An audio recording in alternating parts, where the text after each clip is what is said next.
Monsieur Ouattara, bonjour. Bonjour, Monsieur Bachet. De nombreux témoignages ont été diffusés ces derniers jours, une enquête de RFI, mais également des rapports d'organisations de défense des droits humains qui font état d'exactions de l'armée malienne au cours d'opérations antiterroristes. Votre réaction? Quand on parle d'exaction, je suis étonné que tous les temps, c'est l'armée malienne qui est indexée. Je pense que toujours il est plus facile d'accuser l'armée malienne. Les gens qui le font ne sont pas généralement sur le terrain.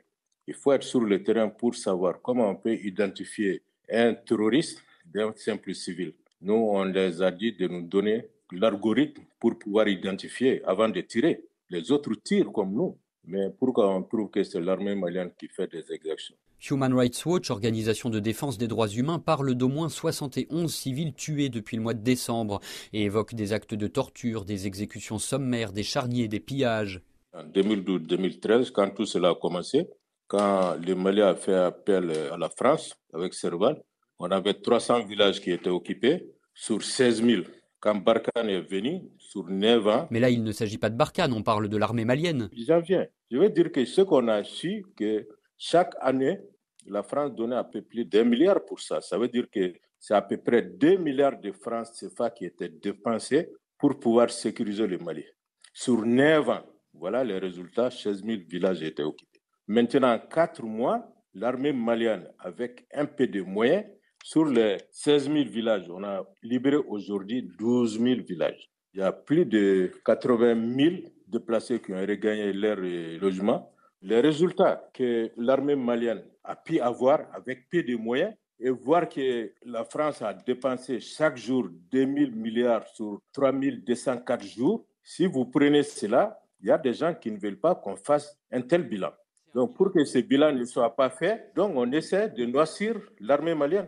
C'est un bilan contesté par de nombreuses sources, sécuritaires ou locales, qui estiment que des villages présentés comme libérés, par exemple Farabougou, ne le sont pas en réalité. Mais surtout, Monsieur Ouattara, cela ne change rien aux allégations d'exaction formulées par des Maliens et qui concernent des crimes commis contre des civils maliens. Est-ce que vous avez les noms de ces Maliens-là qui témoignent de ça?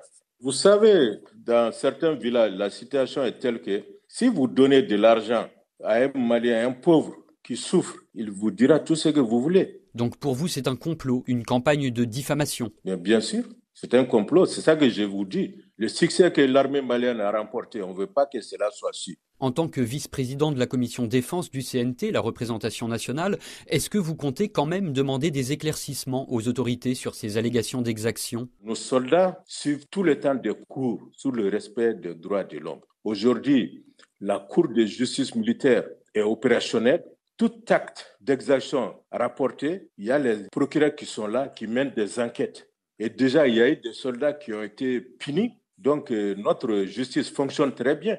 Au-delà des allégations d'exaction, les témoignages rapportés par RFI ou Human Rights Watch indiquent que les Russes qui sont aux côtés de l'armée malienne sont sur le terrain et qu'ils participent aux opérations de l'armée malienne. Ça, c'est de la manipulation pure et simple. Surtout, vous m'excusez, on parle sur RFI. Je parle avec vous, j'ai du respect pour vous. Mais pour moi, RFI n'a pas de crédibilité.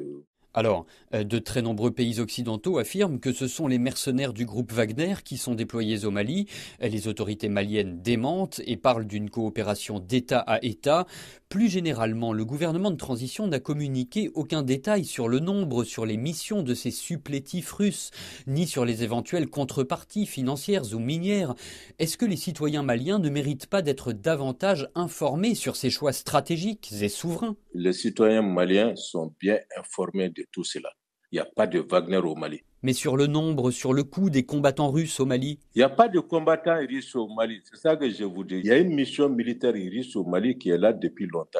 Et quand on achète, par exemple, les hélicos consorts, il y a des instructeurs qui viennent. Leur rôle s'arrête à apprendre à nos militaires comment manier certaines choses. Ils ne sont jamais sur le terrain. Et tous ceux qui disent qu'ils sont sur le terrain, les gens n'ont jamais montré de preuves de cela. L'attaque du camp de Mondoro au début du mois a coûté la vie à au moins 27 soldats maliens, que la terre leur soit légère.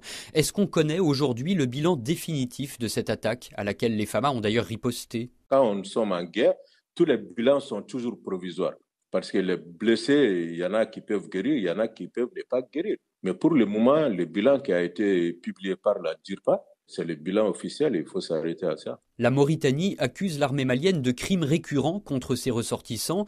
Une commission d'enquête mixte, malienne et mauritanienne, a été mise en place. Son travail a-t-il débuté? La Mauritanie n'a jamais accusé l'armée malienne. La Mauritanie a fait constater qu'on a fait croire que c'est l'armée malienne. Et aujourd'hui, on a mis une commission en place pour mener des enquêtes. Donc la Mauritanie n'a jamais accusé l'armée malienne. Ceux qui ont commis ces forfaits-là, c'est ça qu'ils voulaient, que l'armée malienne soit accusée pour mettre le Mali et la Mauritanie dos à dos. Mais malheureusement, leur plan n'a pas fonctionné. Et le travail de cette commission d'enquête, il a commencé? Mais bien sûr, c'est une commission qui vient tout juste d'être mise en place. Donc il faut leur donner le temps de ramasser les éléments de preuve et puis de donner leurs conclusions. Monsieur Ouattara, merci.